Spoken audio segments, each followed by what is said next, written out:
Ucapan selamat datang. Shalom. Presbiter bertugas mengucapkan selamat datang dan selamat beribadah di hari Minggu ke-6 sesudah Pentakosta. Di dalam ibadah ini akan dilayankan sakramen perjamuan. Kiranya ibadah yang kita lakukan saat ini berkenan di hadapan Tuhan dan diberkati oleh-Nya. Pemberitaan firman pada ibadah ini adalah Pendeta Bartolomeus Padatu.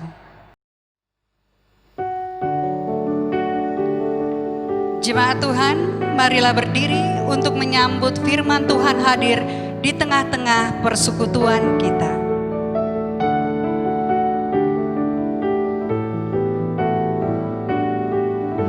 Jemaat menyanyi Kidung Jemaat 144B, baitnya yang pertama. Suara Yesus ku dengar, hai Maria yang benar, serahkanlah kepadaku bebanmu yang berat, kepada Yesus Tuhanku ku datang berserah, jiwaku yang letih lesu dibuatnya lega.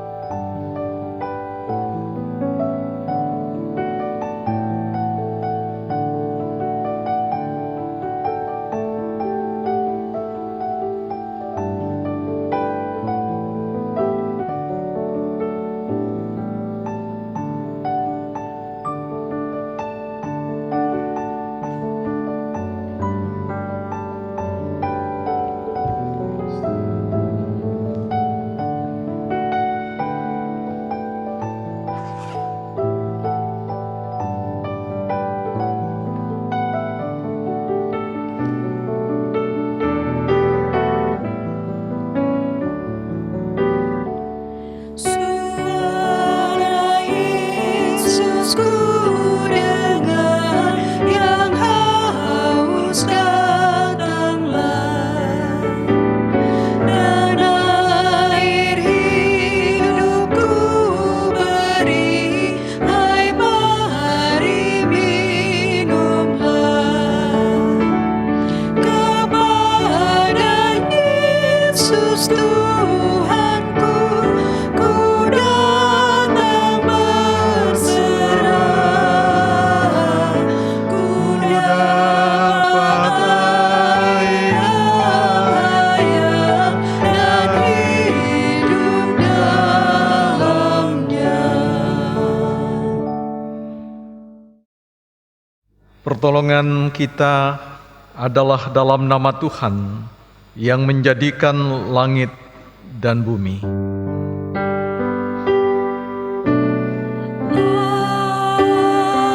Amin. Kita dibimbing oleh kebenaran firman Tuhan, tetapi harta ini kami punyai dalam bejana tanah liat, supaya nyata bahwa kekuatan yang melimpah-limpah itu berasal dari Allah, bukan dari diri kami. Terimalah salam, kasih karunia dan damai sejahtera dari Allah Bapa dan Kristus Yesus Juru Selamat kita menyertai kamu.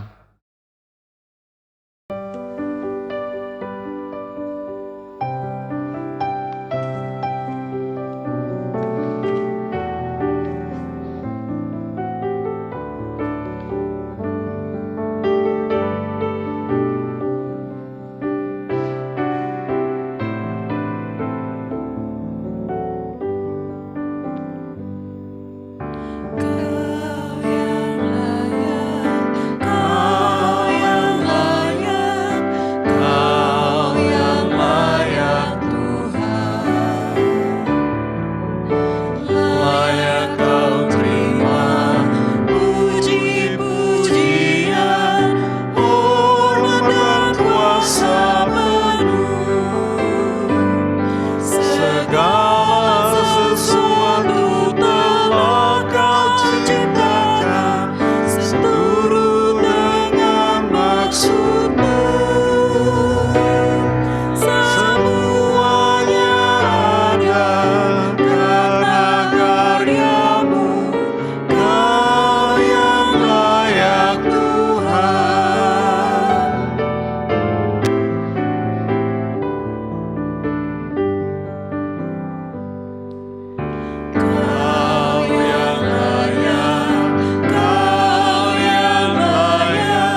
Jemaat Tuhan, mari berdoa kepada Allah. Allah Tritunggal yang Maha Kudus dan sumber dari cinta kasih. Kami mengucap syukur atas karya pekerjaan-Mu yang agung bagi seluruh makhluk hidup, bumi ciptaan-Mu, dan bahkan seluruh alam semesta. Secara khusus kami bersyukur atas karya pekerjaan penyelamatan dunia dan manusia melalui Yesus Kristus, di mana melalui Yesus Kristus yang telah mati dan bangkit, kami disucikan dari dosa dan menerima anugerah keselamatan. Saat ini sebagai wujud ungkapan syukur, kami datang untuk beribadah, bersujud menyembah dan memuji nama Tuhan. Kuduskan dan layakkanlah kami ya Tuhan, sehingga ibadah yang kami lakukan berkenan di hadapan-Mu, ya Tuhan. Kami juga menyadari dan mengakui segala dosa dan kejahatan yang baik yang tercermin dari sikap dan laku maupun yang tersembunyi di dalam pikiran serta hati kami. Berilah kami pengampunan dan damai sejahtera ya Bapa, serta baharuilah hidup kami oleh Roh Kudus-Mu. Sebab hanya oleh rahmat-Mu, ya Bapa, dan dengan memandang kepada Yesus Kristus, kami bersyukur atas kasih setia dan pengampunan-Mu yang nyata dalam hidup kami sampai hari ini. Ajarlah kami untuk mengikuti teladan kasih-Mu, serta melakukan firman dan kehendak-Mu sebagai saksi-saksi yang setia di sepanjang hidup kami, sehingga nama Tuhan dimuliakan oleh semua orang. Dalam nama Tuhan Yesus kami berdoa. Amin.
selagi ku ada. Inilah yang ku renungkan setiap waktu. Nyanyian pujian dan pengagungan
Sidang jemaat yang dikasihi oleh Tuhan, kita akan masuk di dalam pemberitaan firman dan pelayanan sakramen. Mari kita minta pertolongan bimbingan dari Roh Kudus. Kita berdoa. Ya Allah yang kami sembah di dalam nama anak-Mu Tuhan kami Yesus Kristus yang menganugerahkan kehidupan bagi kami semua dan kesempatan untuk beribadah pada saat ini bersama dengan jemaat-Mu baik yang ada di dalam ruangan ini maupun yang berada di rumah atau dimanapun mereka mengakseskan diri mereka atau menghubungkan diri mereka dengan ibadah ini. Bersama kami ingin membaca dan merenungkan firman-Mu. Karena itu Tuhan, biarlah kuasa Roh Kudus-Mu memungkinkan kami Tuhan untuk mengerti isi firman-Mu ini, yang kami yakin dan percaya hanya Engkau sendirilah yang dapat mengaruniakan kepada kami hikmat, pengertian dan pengetahuan yang baik bagi kami. Berfirmanlah kepada kami karena kami semua senang mendengarkan firman-Mu. Di dalam nama Tuhan Yesus kami berdoa. Amin. Jemaat, marilah kita berdiri untuk mendengarkan firman Tuhan yang dibacakan dari Alkitab. Haleluya.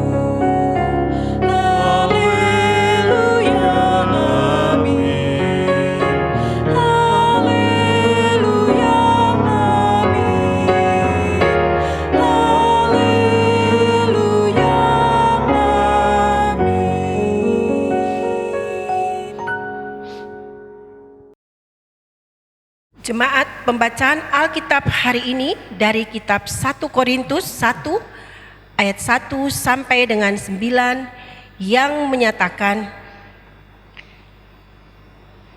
dari Paulus yang oleh kehendak Allah dipanggil menjadi Rasul Kristus Yesus, dan dari Sostenes saudara kita, kepada jemaat Allah di Korintus, yaitu mereka yang dikuduskan dalam Kristus Yesus dan yang dipanggil menjadi orang-orang kudus, dengan semua orang di segala tempat yang berseru kepada nama Tuhan kita Yesus Kristus, yaitu Tuhan mereka dan Tuhan kita.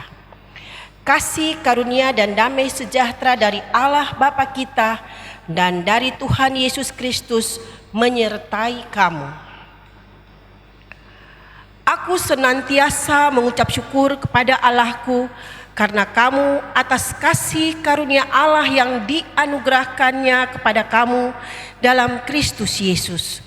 Sebab di dalam Dia kamu telah menjadi kaya dalam segala hal, dalam segala macam perkataan dan segala macam pengetahuan, sesuai dengan kesaksian tentang Kristus yang telah diteguhkan di antara kamu.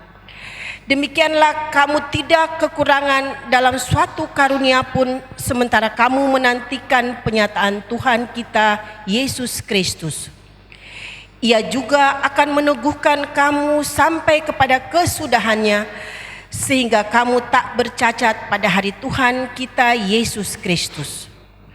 Allah yang memanggil kamu kepada persekutuan dengan anaknya Yesus Kristus Tuhan kita adalah setia. Demikianlah pembacaan Alkitab. Hendaklah firman Tuhan dengan segala kekayaannya diam di antara kamu dan ucaplah syukur kepada Allah.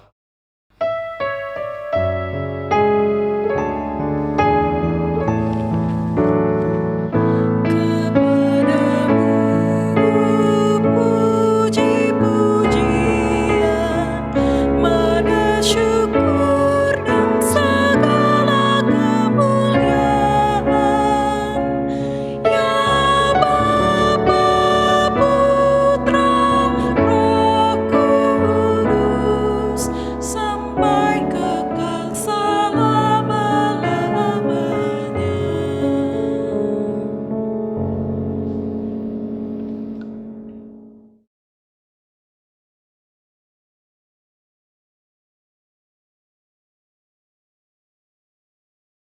Shalom,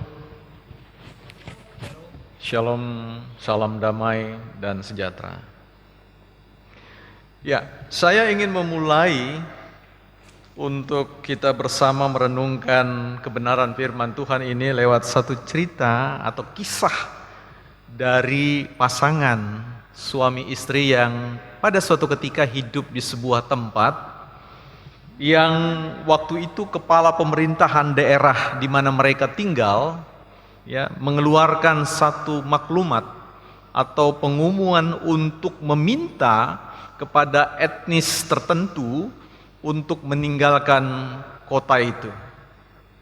Sehingga pasangan suami istri ini dengan berat hati ia meninggalkan kota tempat di mana mereka hidup bersama dan yang selama ini menjadi tempat di mana mereka mencari kehidupan, yaitu sebagai pasangan suami istri yang seorang pengusaha kulit. Nah, singkat cerita mereka tiba di sebuah kota baru. Dan di sanalah di kota itu tanpa disangka-sangka mereka kemudian memiliki satu kesempatan untuk mempengaruhi orang-orang yang tinggal di kota tersebut. Sehingga orang-orang yang ada di sana mendapatkan apa yang mereka sampaikan atau apa yang mereka pengaruhi. Suatu ketika datang sahabat dari pasangan ini ke kota tersebut yang dulunya juga adalah teman di mana mereka sama-sama dulu di tempat asal tersebut. Ya, karena kawan ini adalah orang yang juga termasuk salah satu pengusaha yang bekerja sama dengan pasangan ini. Dan dia sangat senang sekali karena kedua pasangan ini dapat menyampaikan segala sesuatu yang baik bagi masyarakat yang ada di kota itu. Tahu nama orang itu? Nama orang itu yang pertama adalah Paul. In English. Dalam bahasa Indonesia, Paulus. Siapakah kedua pasangan itu? Pasangan itu bernama Aquila dan Prisca atau Priscilla. Ya. Ketiga orang ini menjadi orang yang sangat berpengaruh pada perkembangan pemberitaan Injil di kota yang namanya Korintus. Kota asal di mana mereka dulu diusir itu adalah bernama Roma. Ketika pemerintah Roma secara resmi mengeluarkan sikap anti Yahudi, sehingga semua orang Yahudi diminta keluar dari kota Roma. Pengusiran itu adalah sesuatu yang tidak pernah ada di dalam benak Aquila dan Prisca. Tetapi yang tidak disangkakan adalah bahwa pengusiran itu merupakan cara media Allah untuk menyebarkan berita tentang Kristus. Ya. Ini. Jadi seringkali kalau kita pandang peristiwa itu dengan cara manusia, kita melihat itu sebagai sebuah kesialan, sebagai sebuah tindakan yang tidak adil, sebagai sesuatu yang tidak baik. Tetapi segala sesuatu yang tidak baik tidak berarti tidak baik menurut pandangan Allah. Ya. Justru karena perlakuan yang tidak adil kepada Aquila dan Prisca memaksa mereka meninggalkan daerah zona nyaman mereka sebagai seorang pengusaha kulit, atau waktu itu disebut sebagai seorang pengusaha tenda, atau kalau sekarang itu sejajar dengan properti kontraktor, pengusaha bangunan. Jadi orang kaya. Ya. Nah, inilah yang kemudian mendorong mereka, dan kemudian suatu waktu Paulus yang juga adalah pribadi yang keluar dari kota Roma itu dan kemudian memberitakan Injil, dan kemudian datang ke kota yang bernama Korintus itu, dan ia sangat senang karena apa?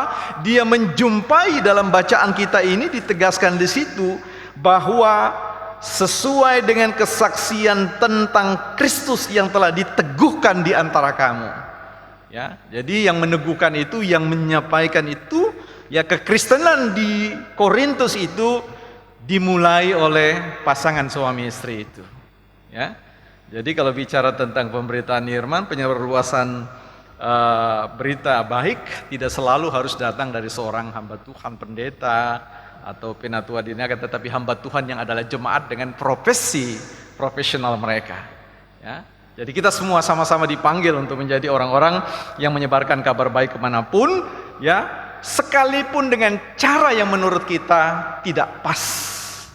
Ya, kita tahu di dalam Roma pasal 8 ayat 28 mengatakan bahwa Allah turut bekerja di dalam segala sesuatu untuk mendatangkan kebaikan bagi mereka yang mengasihinya. Jadi Allah tidak pernah absen, Allah selalu ambil bagian, dan Allah memakai pasangan ini untuk memberikan kebaikannya, menyatakan kasih karunia-Nya, memperkenalkan tentang Sang Juru Selamat itu kepada orang-orang di Korintus, sehingga Allah mengaruniakan kepada mereka untuk membentuk sebuah jemaat, melembagakan sebuah jemaat Korintus dengan berbagai macam, ya, apa yang disebut dengan spiritual gift. Ya, spiritual gift itu artinya karunia roh. Ya, sekalian perhatikan baik-baik bahwa jemaat itu di dalam konteks Korintus itu dibangun dengan yang namanya spiritual gift atau karunia roh. Ya, jadi jemaat itu dasarnya, ya, kalau mau lihat unsur-unsur materi pembangunnya itu adalah kumpulan dari jemaat-jemaat atau orang-orang yang memiliki, ya, yang malah menerima karunia roh.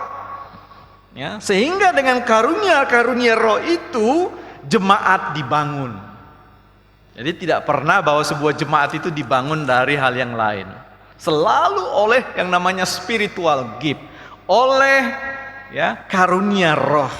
Sehingga di dalam ini ketika Paul ini, temannya Aquila dan Priska ini datang dan melihat, dia mengucap syukur, puji Tuhan, jemaat ini memiliki, ya, ayat yang kelima dia katakan, sebab di dalam dia kamu telah menjadi kaya dalam segala hal, ya, dalam segala macam perkataan dan segala macam pengetahuan.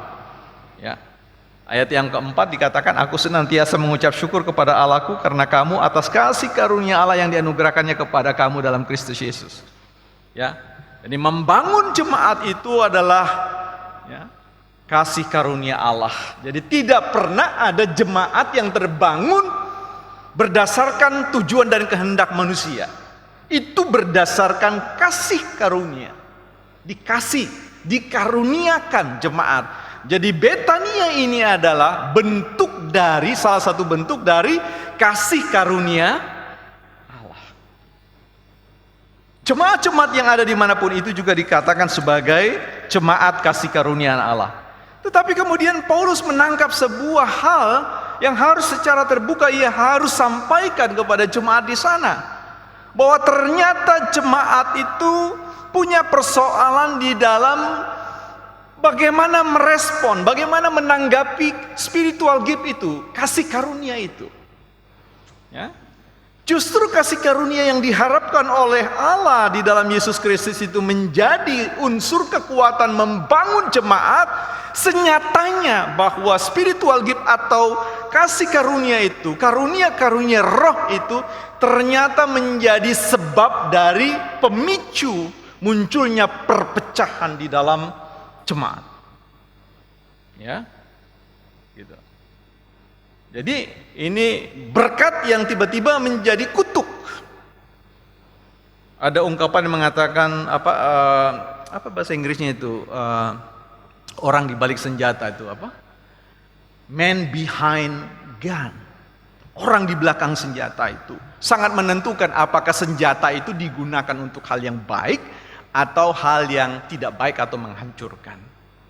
Ini berlaku pada spiritual gift, berlaku pada karunia roh. Bahwa meskipun karunia roh itu baik bagi kita, tetapi ketika itu tidak dipergunakan tidak baik atau ditanggapi dengan tidak baik, maka akan menjadi sesuatu yang menghancurkan. Itu yang terjadi kalau Bapak Ibu Saudara kita baca potongan ayat ini secara lengkap dalam pasal pertama. Kita akan melihat perselisihan itu terjadi karena jemaat ini kemudian merespon, menanggapi karunia-karunia yang muncul pada diri para pelayan. Makanya muncullah kelompok-kelompok yang mengatakan aku adalah kelompok dari Apolos. Bapak Ibu Saudara tahu itu siapa Apolos? Apolos itu adalah seorang ahli, mahir di dalam berkata-kata. Ya, cakap di dalam seni retorika. Ya, mampu, memiliki kemampuan tinggi di dalam menjelaskan tentang kitab suci. Sehingga menimbulkan kekaguman dari orang-orang Korintus dan mengatakan, aku pengikut Apolos. Ya.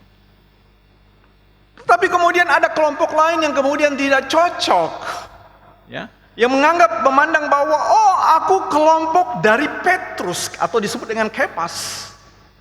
Karena mungkin dia melihat spiritual gift dalam peristiwa-peristiwa pelayanan Petrus yang bisa menyembuhkan orang dan seterusnya. Ya. Apolos tidak disebut sebagai orang yang menyembuhkan, tetapi dia punya spiritual gift atau karunia roh di dalam bernubuat atau berkata-kata. Ya.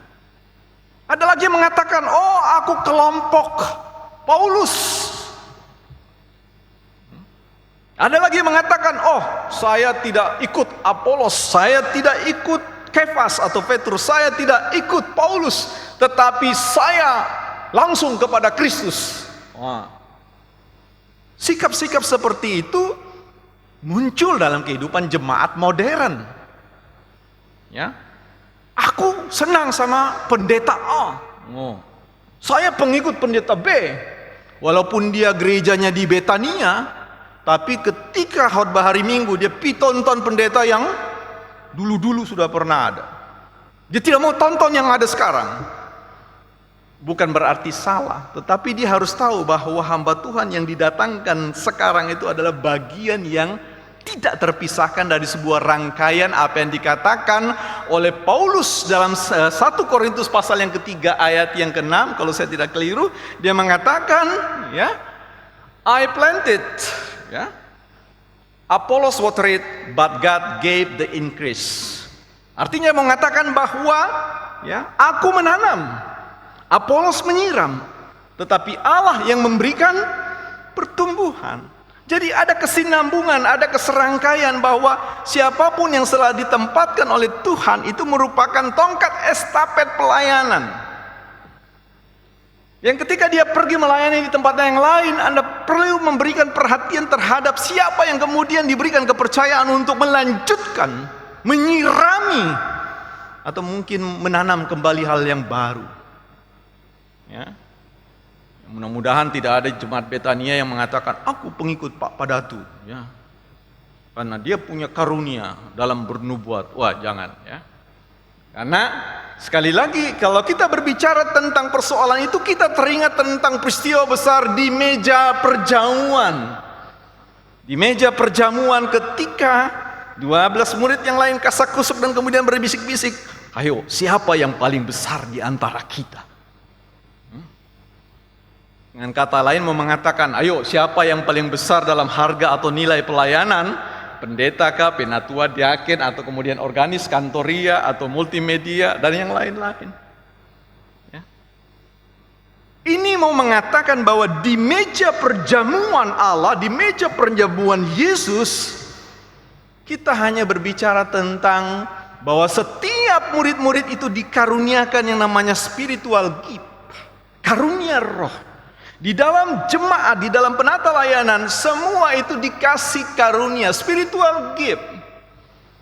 Organis, spiritual gift-nya bernubuat lewat musik dan kantoria. Masing-masing memiliki karunia itu. Dan ketika orang bertanya, manakah di dalam sebuah ibadah yang paling berperan, yang paling bernilai, yang paling memberikan dampak terhadap pelayanan itu? Jawabannya bukan kepada pendeta, bukan kepada pelayan yang lain, bukan kepada siapa. Semua sama bernilai di hadapan Allah. Karena itu menyatakan satu kesatuan gerak dalam penata layanan, di mana Allah memakai rupa-rupa karunia itu supaya membangun jemaat.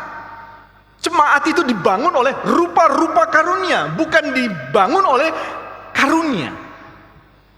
Jadi jamak, ya. Sehingga tidak pernah sebuah jemaat yang baik, sebuah jemaat yang diberkati dan memberkati tidak akan mampu dibangun oleh satu dua karunia saja, tetapi oleh kesemua karunia. Oh, jangan katakan bahwa jemaat kami ini tidak berkembang karena jemaat kami ini tidak miskin karunia, terbatas dari karunia. Keliru. Allah selalu memperlengkapi anak-anaknya, hamba-hambanya, siapapun, baik yang ada di jajaran bangku depan maupun yang ada di jajaran di bangku jemaat, bahkan yang ada di luar sana. Allah mempersatukan semua karunia-karunia itu untuk membangun jemaat, bukan untuk mempertentangkannya, bukan untuk membangun kelompok-kelompok yang hari ini kita lihat banyak gereja-gereja terpecah. Banyak gereja-gereja tidak mampu berdamai karena mengukuhkan barisan keberpihakannya pada orang-orang tertentu dengan karunia-karunia tertentu. Ya, bisa saja karena bicara tentang strata sosialnya, bisa bicara tentang pendidikannya dan seterusnya. Ini menjadi sebuah PR, pekerjaan besar bagi kita.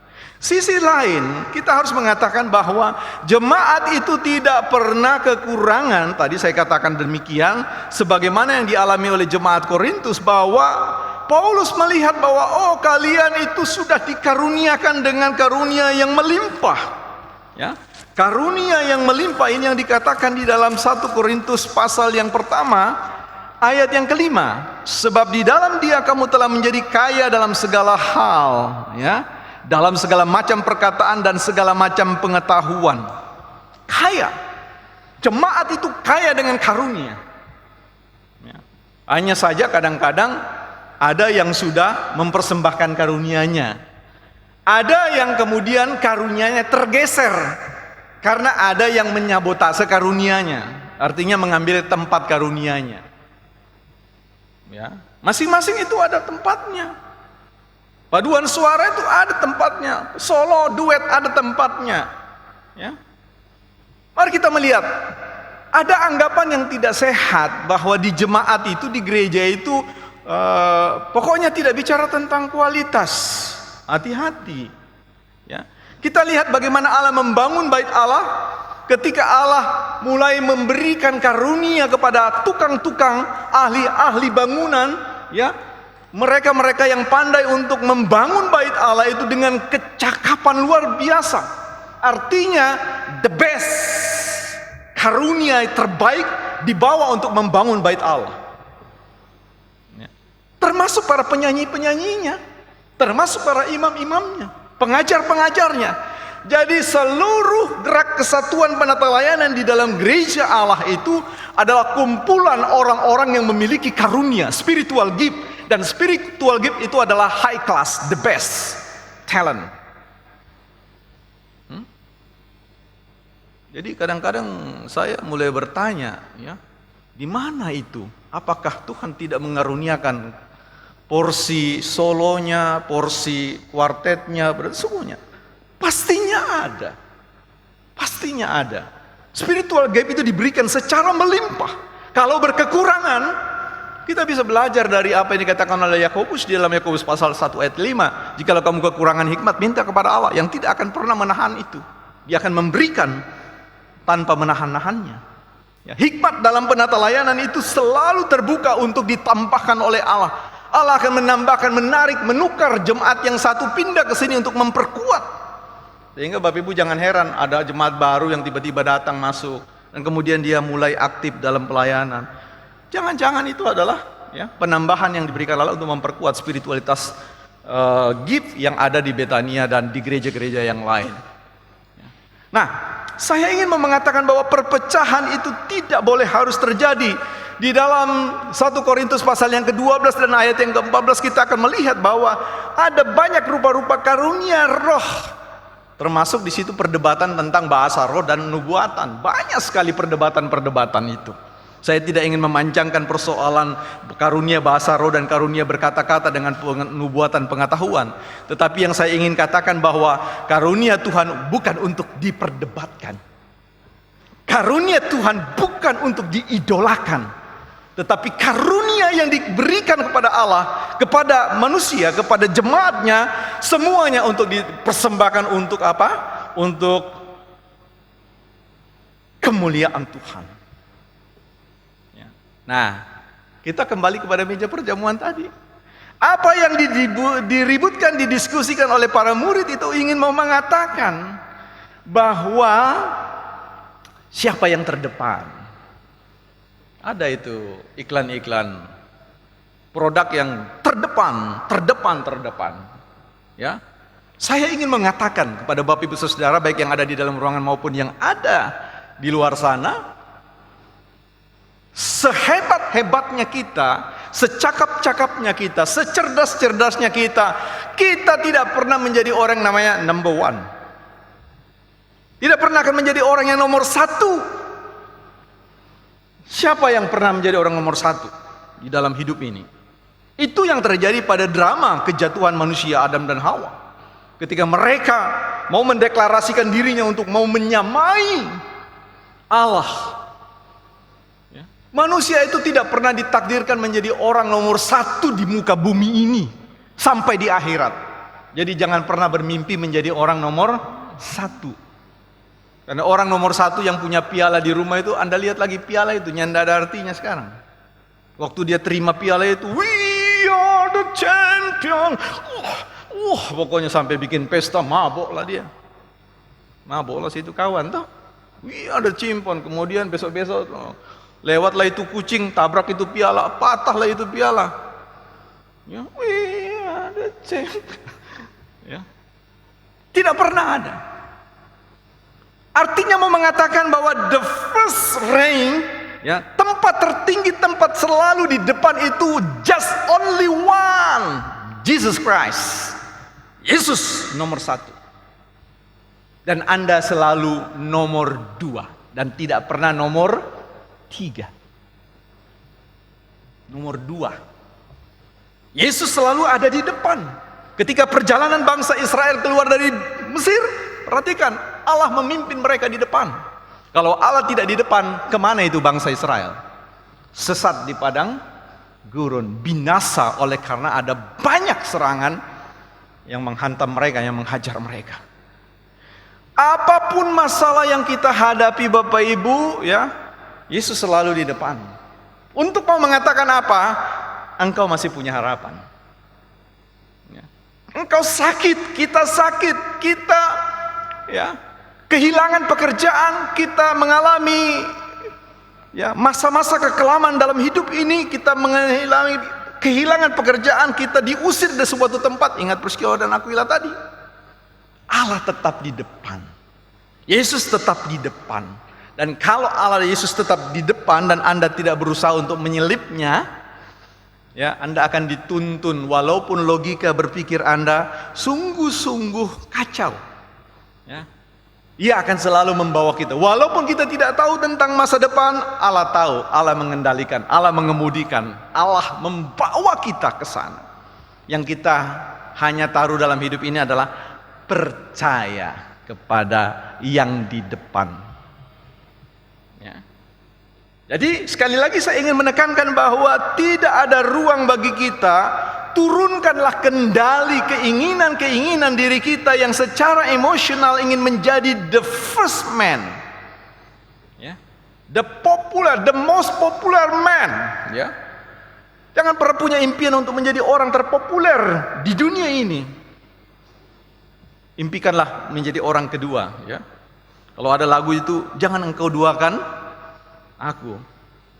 Ini kita, Tuhan duakanlah aku. Iya. Jadikan aku nomor dua. Ketika Anda menjadi orang nomor dua setelah Yesus, engkau akan menjadi orang yang terdepan. Ya. Sebab setiap roh yang bekerja di dalam diri kita, yang sekarang Allah telah berdiam di dalam diri kita ini, ketika kita bersekutu dengan Allah, maka kita bersekutu dengan kekuatan terbesar, kekuatan tertinggi, termulia di muka bumi ini. Dan barang siapa yang bersekutu dengan kekuatan itu, ia selalu akan menjadi terdepan bersama dengan Yesus. Karena itu Yesus tidak mengatakan, "Hai kau duduk makan di bawah sini." Ya. Lalu katakan, mari duduk bersama aku di satu meja perjamuan bersama. Sebab di mana aku berada, kamu pun akan bersama-sama dengan aku. Yuk, mari kita menjadi orang-orang nomor 2 setelah Yesus yang mengikuti keteladanan dan kepemimpinan.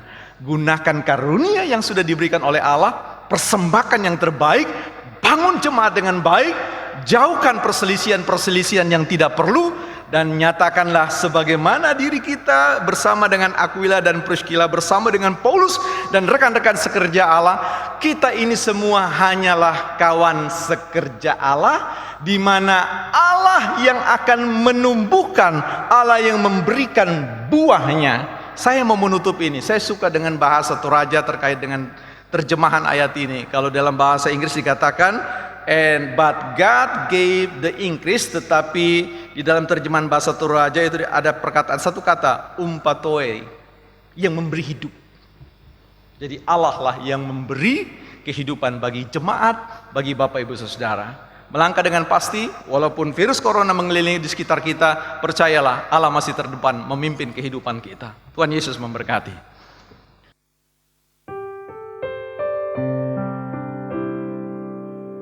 Jemaat, dengarlah penetapan perjamuan kudus sebagaimana tertulis di dalam Matius pasal yang ke-26 ayat yang ke-26 sampai dengan ayat yang ke-29 yang menyatakan, dan ketika mereka sedang makan, Yesus mengambil roti, mengucap berkat, memecah-mecahkan lalu memberikannya kepada murid-muridnya dan berkata, ambillah, makanlah, inilah tubuhku. Sesudah itu ia mengambil cawan, mengucap syukur lalu memberikannya kepada mereka dan berkata, minumlah kamu semua dari cawan ini.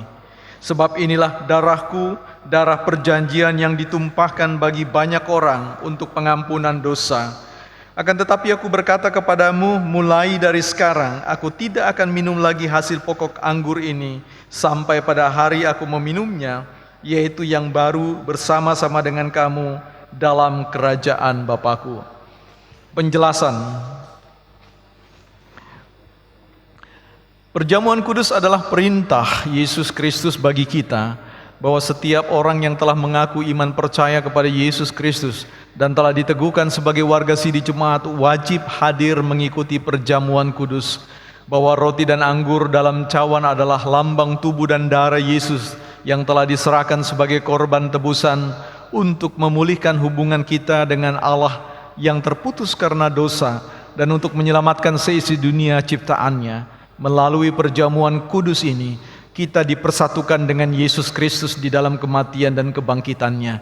Dengan demikian, persekutuan Tuhan Yesus dengan para murid pada perjamuan malam terakhir akan terus berlangsung sampai penggenapannya di dalam kerajaan Allah, di mana kita semua akan duduk bersama Kristus di perjamuannya. Saudara-saudara, persekutuan dengan Kristus yang kita alami dan hayati melalui perjamuan kudus saat ini sesungguhnya juga akan mengingatkan kita pada hidup baru yang untuknya kita telah dipanggil keluar dari kegelapan dosa kepada terang keselamatan oleh Yesus Kristus.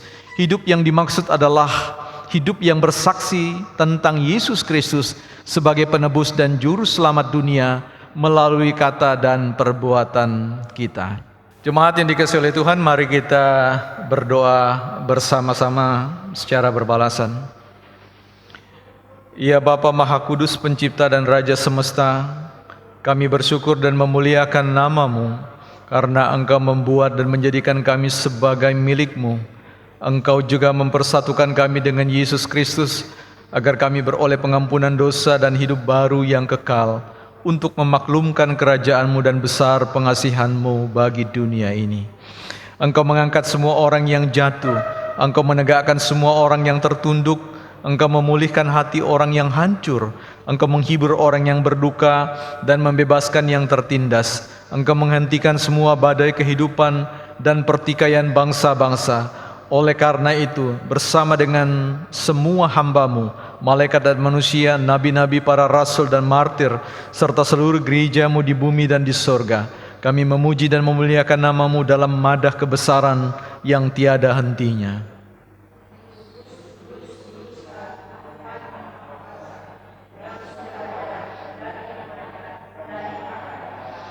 Kami memuji nama-Mu ya Bapa, karena pemberian-Mu yang paling utama, anak-Mu Yesus Mesias, yang rela disalibkan untuk menebus dan menyelamatkan kami dari cengkeraman dosa dan maut, dan yang bangkit untuk membuat kami tak bernoda di hadapan-Mu. Kami mohon kepada-Mu, utuslah Roh Kudus-Mu mendiami hati kami, agar kami yang menerima roti dan cawan ini benar-benar menjadi anggota tubuh Kristus di dunia yang saling mengasihi dan melayani menurut teladannya, serta membawa damai sejahtera-Mu kepada segala makhluk. Dan sama seperti bahan baku roti dan anggur ini yang tumbuh tersebar, kemudian dikumpulkan dan diolah menjadi satu, maka Engkau pun akan mengumpulkan jemaat-Mu dari utara dan selatan, dan dari timur dan barat ke dalam kerajaan anak-Mu Yesus Mesias Tuhan dan Juru Selamat dunia, yang telah mengajar kami berdoa. Bapa kami yang di sorga, dikuduskanlah nama-Mu, datanglah kerajaan-Mu, jadilah kehendak-Mu di bumi seperti di sorga. Berikanlah kami pada hari ini makanan kami yang secukupnya, dan ampunilah kami akan kesalahan kami, seperti kami juga mengampuni orang yang bersalah kepada kami. Dan janganlah membawa kami ke dalam pencobaan, tetapi lepaskanlah kami daripada yang jahat.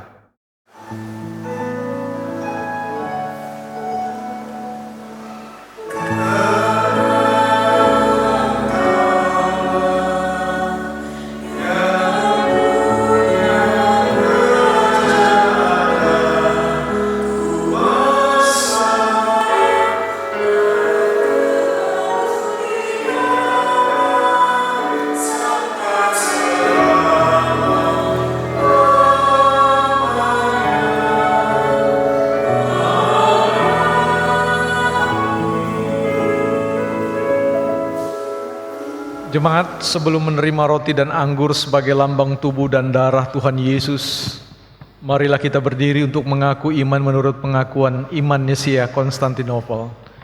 Dengan hati dan mulut masing-masing kita berkata, Aku percaya kepada satu Allah, Bapa yang Maha Kuasa, Pencipta langit dan bumi, segala yang kelihatan dan yang tidak kelihatan, dan kepada satu Tuhan, Yesus Kristus anak Allah yang tunggal, yang lahir dari Sang Bapa sebelum ada segala zaman. Allah dari Allah, terang dari terang, Allah yang sejati dari Allah yang sejati, diperanakan bukan dibuat, sehakikat dengan Sang Bapa, yang dengan perantaraannya segala sesuatu dibuat, yang telah turun dari sorga untuk kita manusia dan untuk keselamatan kita, dan menjadi daging oleh Roh Kudus dan anak darah Maria, dan menjadi manusia, yang disalibkan bagi kita di bawah pemerintahan Pontius Pilatus, menderita dan dikuburkan, yang bangkit daripada hari ketiga, sesuai dengan isi kitab-kitab, dan naik ke sorga, yang duduk di sebelah kanan Sang Bapa, dan akan datang kembali dengan kemuliaan, untuk menghakimi orang yang hidup dan yang mati, yang kerajaannya takkan berakhir. Aku percaya kepada Roh Kudus, yang jadi Tuhan dan yang menghidupkan, yang keluar dari Sang Bapa dan Sang Anak,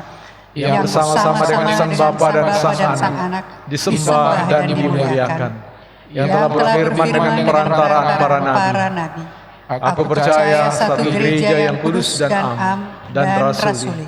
Aku mengaku satu baptisan untuk pengampunan dosa. Aku menantikan kebangkitan orang mati dan kehidupan di zaman yang akan datang.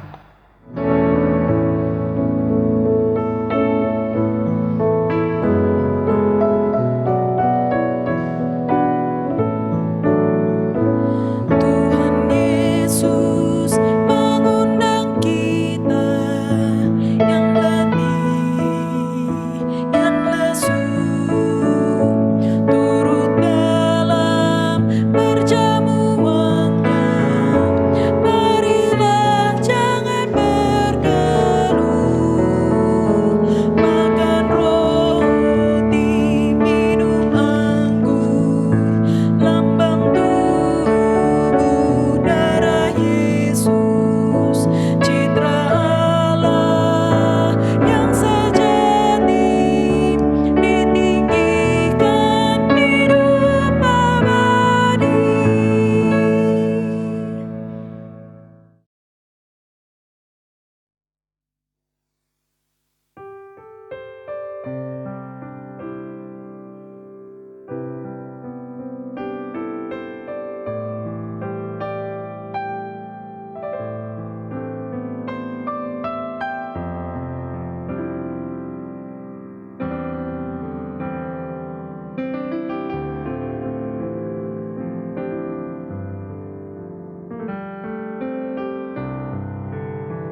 Jemaat, supaya kita dipelihara dengan roti sorgawi, yakni Yesus Kristus, maka janganlah hati dan pikiran kita melekat pada roti dan anggur yang kelihatan ini, tetapi marilah kita menerimanya dengan iman yang tertuju kepada Yesus Kristus, Tuhan dan Juru Selamat kita.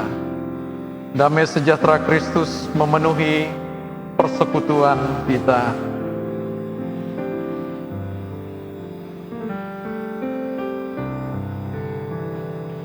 Jemaat yang dikasihi oleh Tuhan, marilah, karena segala sesuatu telah tersedia bagimu.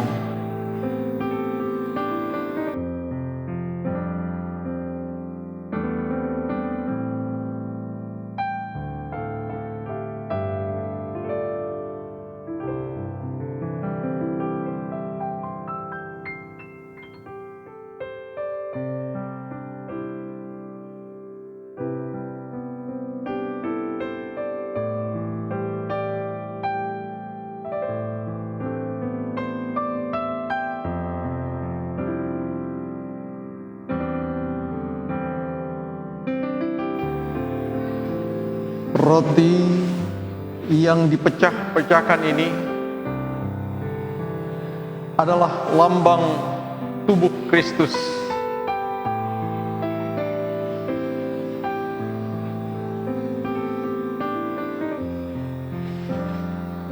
Ambillah.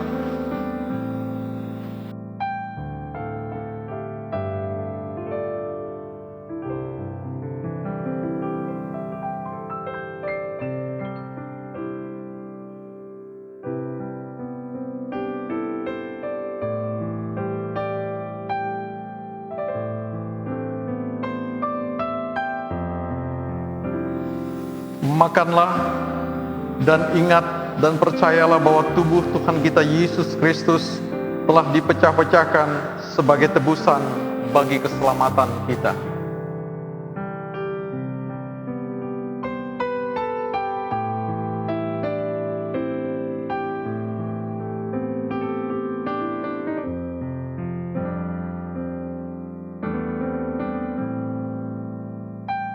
Anggur dalam cawan yang kita pakai mengucap syukur ini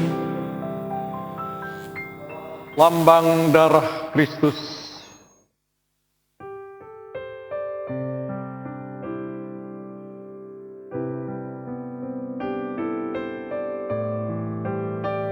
Ambillah.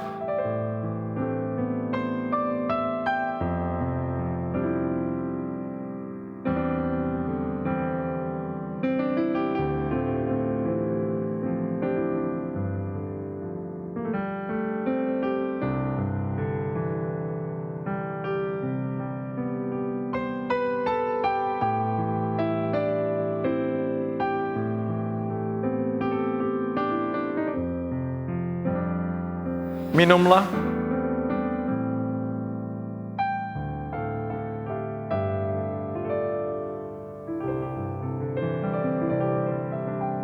Ingat dan percayalah bahwa darah Tuhan Yesus Kristus telah ditumpahkan untuk pengampunan dosa dan keselamatan kita.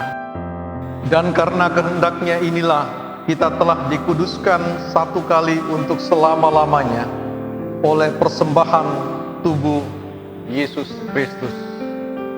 Damai sejahtera Allah yang melampaui segala akal akan memelihara hati dan pikiranmu dalam Kristus Yesus.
Jemaat yang dikasihi oleh Tuhan, kita akan masuk dalam doa syafaat. Mari bersama-sama kita satu dalam doa, kita berdoa. Bersama dengan seluruh jemaat yang ada, kami ingin menaikkan doa, ya Allah, untuk semua gereja yang hari ini dimanapun segala waktu dan tempat, yang terlibat konflik dalam semua sebab. Karuniakanlah anugerah damai sejahtera bagi mereka, agar supaya di mana mereka berada bersama dengan semua orang-orang yang memiliki anugerah karunia roh, kiranya mereka boleh memanfaatkan itu untuk satu-satunya alasan, yaitu untuk kemuliaan nama Tuhan. Sehingga mereka tidak menjadi jemaat yang terpecah, tidak menjadi gereja yang terpecah, oleh karena mengedepankan karunia-karunia itu untuk kepentingan kelompok atau bahkan untuk diri sendiri.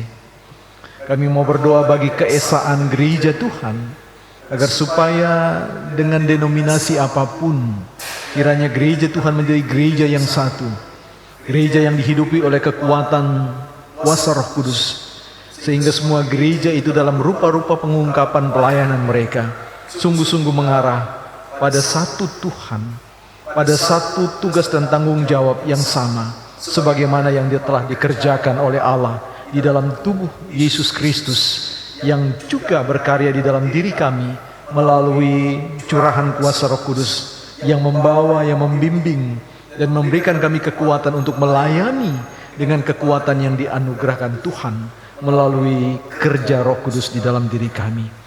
Kami mau berdoa Tuhan bagi perdamaian dunia, kesatuan kasih atas kehidupan bersama, kiranya dinyatakan bagi bangsa-bangsa, bagi semua pemerintah-pemerintah, bagi semua kelompok-kelompok yang ada di muka bumi ini, supaya mereka boleh menjunjung tinggi perdamaian dunia, sehingga rancangan damai dan sejahtera Tuhan atas dunia ini boleh berlaku oleh karena hadirnya pemerintah-pemerintah, hadirnya kelompok-kelompok masyarakat yang cinta akan kedamaian di muka bumi ini. Kami mau berdoa Tuhan bagi kehidupan bangsa dan negara kami di Indonesia, kiranya melalui kepemimpinan Bapak Presiden Jokowi bersama dengan wakilnya Bapak Ma'ruf Amin, bersama dengan seluruh jajaran kabinet kementerian, pimpinan-pimpinan di daerah, bersama dengan seluruh lapisan masyarakat, kiranya Tuhan bersatu hati, satu gerak, satu tujuan, satu cita-cita, dan satu semangat yang sama untuk menghadapi berbagai macam tantangan yang dihadapi oleh bangsa dan negara ini, supaya kami semua menjadi bangsa dan negara yang mampu mencapai tujuan bernegara. Ya Bapa, kami mau berdoa bagi kehidupan jemaat dan semua mereka-mereka yang boleh menyaksikan program ini. Kiranya Tuhan dalam pergumulan nyata mereka sehari-hari, dari mereka yang kehilangan pekerjaan, dari mereka Tuhan yang disingkirkan, dari yang mereka mengalami perpecahan di dalam rumah tangga mereka, di dalam komunikasi bersama dengan rekan kerja, antar warga jemaat, dan juga antar masyarakat, kiranya mereka semua boleh terpanggil untuk mengupayakan perdamaian, untuk maju mengambil inisiatif, untuk memberikan semangat, dorongan, motivasi, inspirasi satu dengan yang lain, supaya mereka saling tolong-menolong, bertolong-tolongan, saling membantu, saling memberikan pengharapan, saling membuka jalan bagi setiap persoalan-persoalan yang dihadapi oleh mereka satu dengan yang lain. Kiranya jemaat Tuhan boleh dipersatukan dengan karunia-karunia yang telah Engkau berikan kepada mereka. Hendaklah karunia-karunia itu menjadi alat kekuatan dalam pelayanan mereka, bukan alat untuk pemisahan, bahkan kekacauan yang terjadi di dalam penata layanan. Kami mau berdoa Tuhan bagi semua mereka yang terlibat di dalam pelayanan saat ini. Kami mau berdoa bagi organis Kantoria Solo, penatua dan diaken yang melayani, beserta dengan multimedia yang boleh hadir menjadi satu kesatuan yang tidak terpisah di dalam pelayanan yang boleh berlangsung pada saat ini.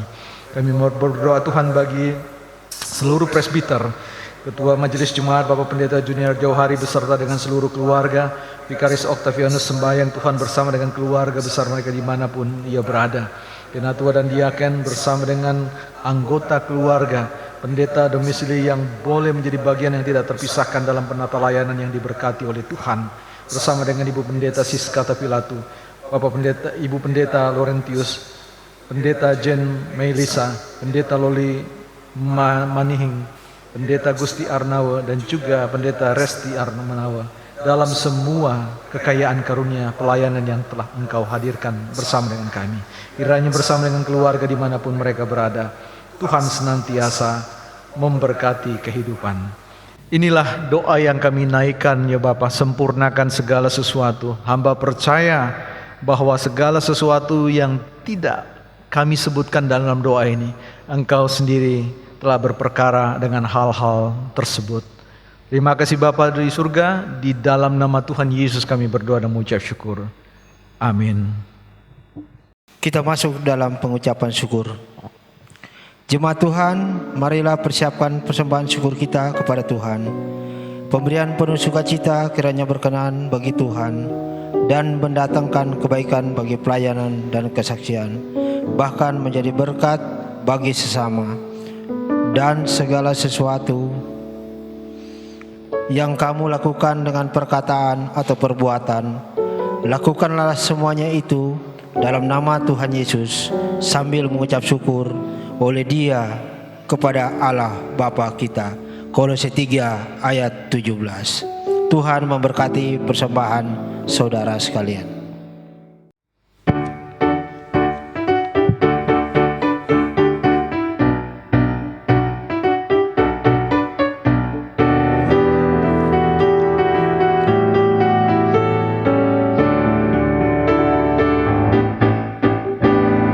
Marilah mengucap syukur pada Allah atas rahmat yang telah diberikan bagi dunia. Kristus telah berkorban bagi umat manusia. Marilah bersyukur, muliakanlah namanya.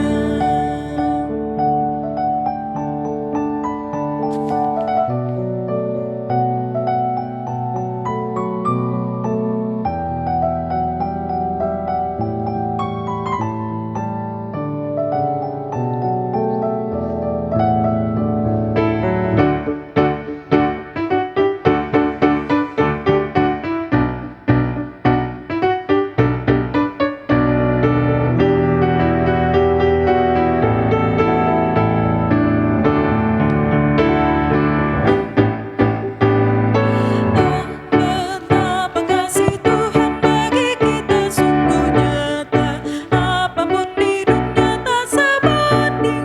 Berikanlah hidupmu untuk pelayanan kasih, itu persembahan yang sejati bagi Dia.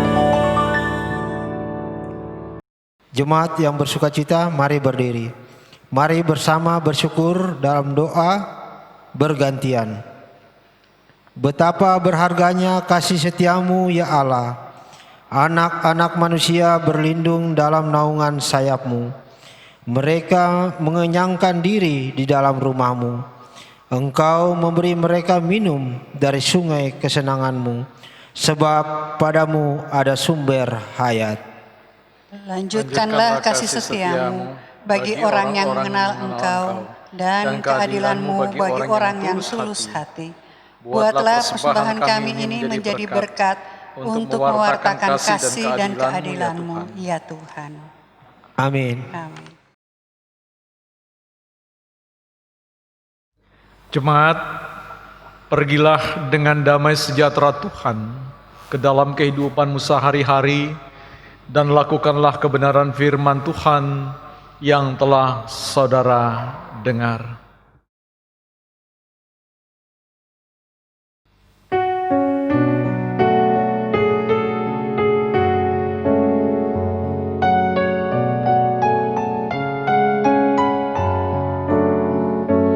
Masih banyak orang berjalan dalam kuasa yang gelap. Tuhan tolong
Mari kita arahkan hati dan pikiran kita kepada Tuhan, dan dengan iman yang dikaruniakannya kepadamu, terimalah berkat-Nya. Tuhan memberkati engkau dan melindungi engkau. Tuhan menyinari engkau dengan wajah-Nya dan memberi engkau kasih karunia. Tuhan menghadapkan wajah-Nya kepadamu dan memberi engkau damai sejahtera.